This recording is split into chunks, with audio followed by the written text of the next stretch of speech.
Monsieur le Président, chers collègues, nous tenons à saluer la décision prise aujourd'hui par notre Assemblée d'instaurer cette offre commerciale tarifaire qui touchera les salariés, les ménages, les étudiants, les abonnés de notre réseau de transport en commun. Elle traduit une volonté forte, celle de reconnaître les désagréments subis par les usagers en 2024 et d'aider à restaurer la confiance en notre service public.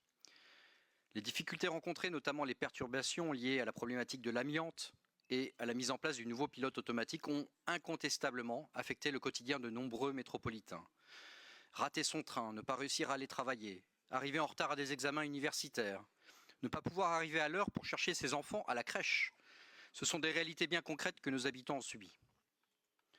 En proposant des compensations sous forme de quasi-gratuité et de réduction sur leurs abonnements, nous envoyons un message clair. Nous sommes à l'écoute de nos concitoyens et nous prenons en compte leurs attentes. Ce dispositif présente également un enjeu majeur d'attractivité et de fidélisation, la confiance.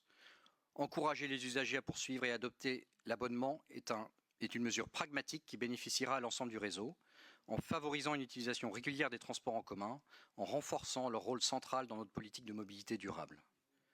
Enfin, je veux souligner que cette décision n'est pas seulement une réponse aux difficultés passées, mais bien une action tournée vers l'avenir. Elle nous oblige. Elle oblige l'opérateur à retrouver une haute qualité de service pendant de nombreuses années pour retrouver une confiance à long terme.